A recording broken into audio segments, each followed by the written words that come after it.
All right, so today I want to talk about this tweet from Thomas Sowell. Now, again, it's not actually Thomas Sowell. It's just a guy who is a big fan of his, who quotes his most famous quotes, basically.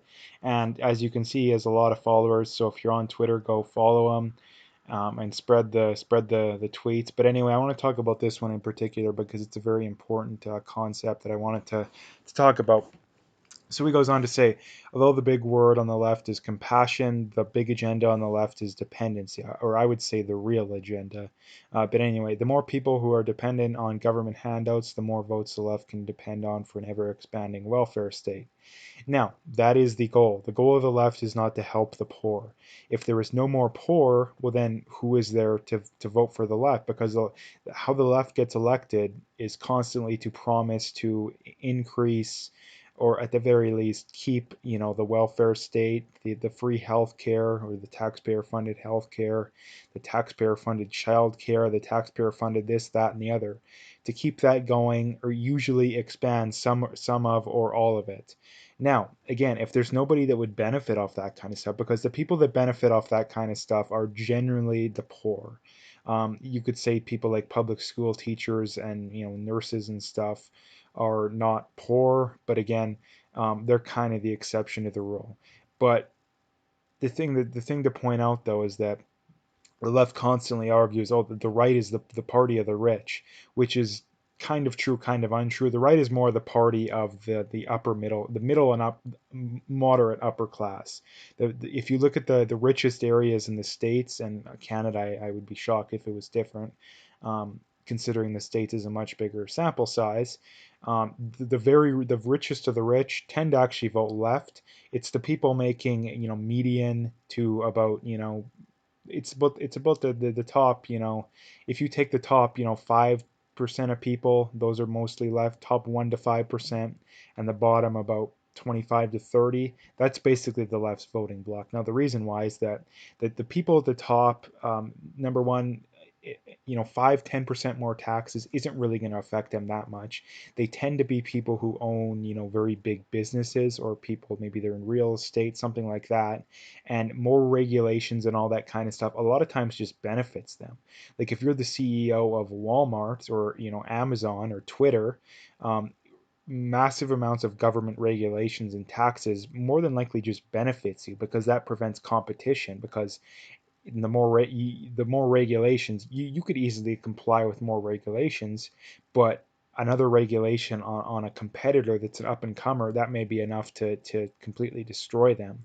So that's part of the reason why the really rich would support that. The poor is very obvious, like very obvious, and focusing on the rich I think is pointless because it's such a small percent of the population that it's not worth talking about. But I just wanted to bring that up. The poor is what we have to worry about, because the left always claims they care so much about the poor. They care so much about the poor. I made a video recently that spending the welfare state spending is up about 17 times since the 1960s. Now, if you'd have told someone back then that if we'd have raised it that much, surely it would be enough to say, hey, it hasn't worked. Like, if I tell you that it's going to take $1 million to solve a problem, $1 million a year, and 50 years later we're spending 17 million, and adjusted for inflation, too. It's not 17 unadjusted for inflation. That's adjusted for inflation. So we're spending 17 times as much, and the problem is arguably worse. I don't see how anybody in the right mind could argue that somehow that's helped the problem. And we've gone further and further away from a free market. In the States in like the 1940s and 50s, and even you could get there was people that I've seen and heard them talk about, you could get a year's worth of health insurance for about 1 or 2 days wages. So you're talking what, 3, 4, 500 bucks nowadays, median income. You could get a year's worth of health insurance. Are you telling me that someone on a 15 bucks an hour can't afford 300 bucks a year for health care if you're healthy? Again, there's no reason that you can't do that. That's what, 300 bucks a year is not a whole lot of money. We're talking maybe maybe $25 a month, just doing the math roughly.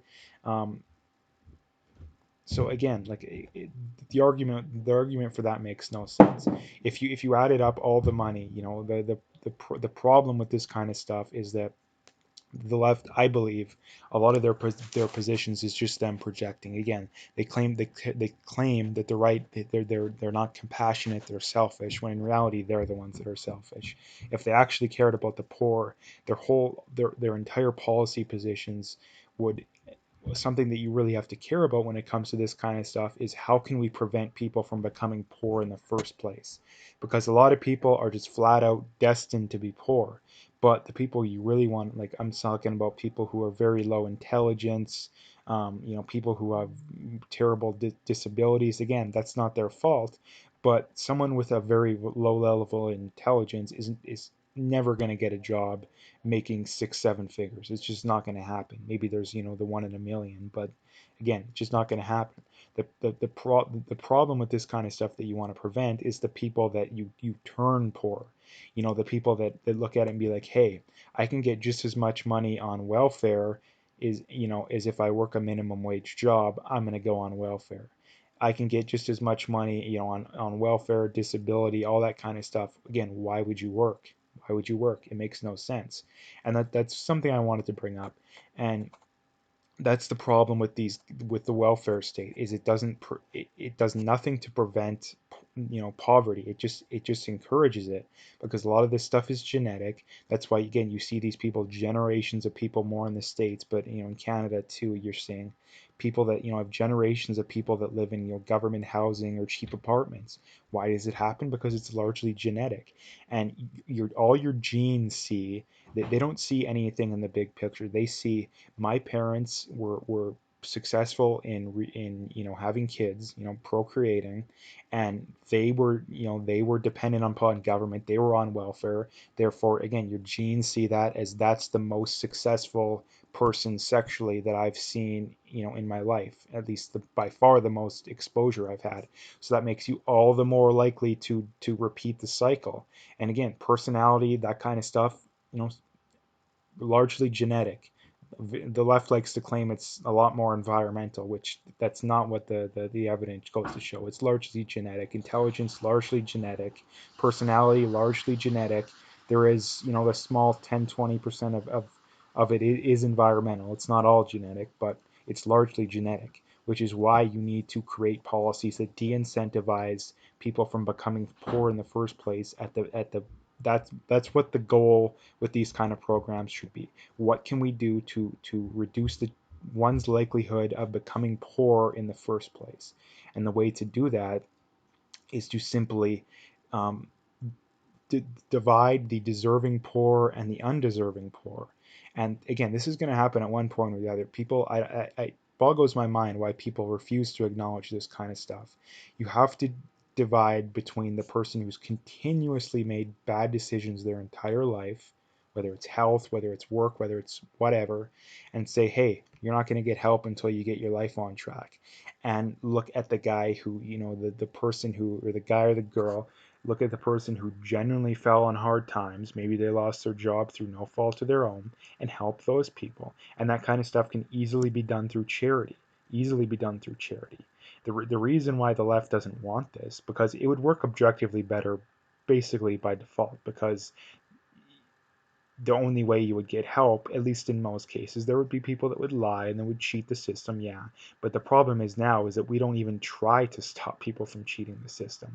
Like, there's estimates that the state's government, and I assume Canada would be similar, obviously not to the same level, that they lose out on tens of billions of dollars a year in welfare fraud, in food stamps fraud, all these kind of government programs. And that's why I say they do little to nothing to prevent against fraud and from people who are unjustly, taking money from these programs. And that's the big problem with it, is that if you do nothing to stop it, again, all this basically just comes back to the simple idea that what you incentivize you get more of, what you de-incentivize you get less of. It's just that simple. I don't see how anybody can argue with that basic premise. If you paid, let's just take a crazy example. If you said, people who drink, Coke, um, versus, Coke over Pepsi are going to get tax breaks. What pop do you think is going to sell more, Coke or Pepsi? Of course, it's going to be Coke. Of course, Pepsi sales are going to go down. Now, when you pay people, when you say, okay, well, if you earn, above average, we're going to, let's say you earn above median income, we're going to tax you more, quite a bit more probably, than you're taking out of the system than you're putting in. That just de-incentivizes. Obviously, that doesn't de-incentivize most people, but it de-incentivizes some people. It de-incentivizes people from earning more. When you go to the when you go to the rich and say, hey, we're going to tax, I mean, you got Bernie Sanders and these socialists saying they want 90% marginal tax rates. Well, if you do that, you're just de-incentivizing people from earning more money. Again, the whole subject just makes zero sense, zero sense. And I really want to get that through to people now. Again, I'm kind of jumping back and forth, but basically, to sum it up, if the left actually cared about compassion, the whole goal behind philosophy and behind this kind of stuff is how do you de-incentivize it? The left seems to want to come up with this lump sum cure, and that's not possible. It's not possible to come up with a lump sum cure because some people are poor, some people want to be poor. I mean, let's face it, look at, drug addicts, those kind of people, alcoholics a lot of times. Some people are going to be poor no matter what. Again, people that have very low intelligence. Again, not that it's their fault too. I don't want people to twist it and take me out of context, which always happens, but whatever. People that are very low in intelligence, they're going to be poor no matter what. And again, if you actually claim to care, this is another contradiction of the left, is that they have this they claim that they're the majority of the population, and they also claim that they care about the poor, which means if there was a system based on charity, the poor would have no problem in getting helped, no problem whatsoever, no problem whatsoever, because but again, the real reason is because they want dependency, they want what's best for them. It's just sheer in-group preference, which is why the left always, again, more projecting, why the left always accuses the right of being, having such a vicious in-group preference when they really don't. They really don't. Like, I mean, I talk to the average, person on the right. We disagree with a lot of stuff. And again, people on the right are much less tribal, and that's basic. It's basic. It's individualism versus collectivism. That's basically one of the defining parts of the left and the right.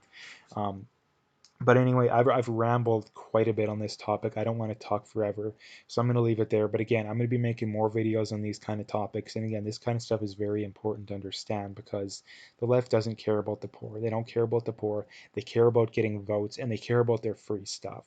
They care about the poor in the essence that they want them to get their free stuff, but they don't care about the poor in the fact that if you had someone who was an alcoholic, a friend or a family member that was an alcoholic or a drug addict, does giving them money or giving them alcohol or drugs compassion? Is that considered compassionate? To me, it isn't. So giving a poor person welfare and free healthcare, it's the same thing. It's the same exact thing because by not giving it to them and only giving it to them when they deserve it, again, another way that the left twist my words when I say this kind of stuff, or people that disagree with me, is they say you think no one should get any help. No, that's not what I'm saying. I think that just the deserving people should get help. Again and again, I'm not the one who's going to be making that decision. I would let people make that decision. They always twist it and they think that rather than someone else, it would be, oh, you would want to be the one determining, or your government would be the one determining. No, I would let the market, I would let the people determine that. If the people don't want to help out this person, they don't help out this person. If they help out that person, then fine. And again, that's the thing too, is that people, the other reason too, I think that the left doesn't want to do this is they don't want to admit that the majority of them especially are just selfish people. And rather than having a free market to where that's exposed just how selfish and tribal they are, they just force everybody to cover up for that basically. But anyway, I've made this video pretty long. I'm not going to leave it anymore. I'm sure this topic will come up again soon. But again, I wanted to make a video about this because this is a very important topic. So anyway, I'm going to leave it there. If you like the video, make sure to hit that like and subscribe. I do have my PayPal and email address linked in the description for an e-transfer. I appreciate any donations, but at the very least, just hit that like and subscribe if you haven't already.